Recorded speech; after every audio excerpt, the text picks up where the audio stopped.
All right, so it's raining out here. It's getting late, and just finished cleaning up this complex in downtown Lincoln.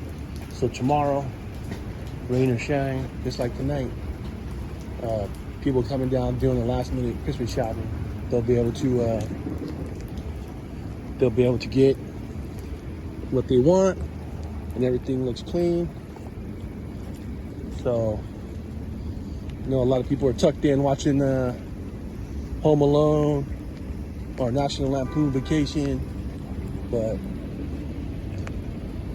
would you ever wonder who's out there making everything look nice for you guys while you're cozy in bed, ready to get your coffee in the morning, last minute Christmas shopping? Like Mama used to say, someone's got to do it. So there you have it. Christmas Eve.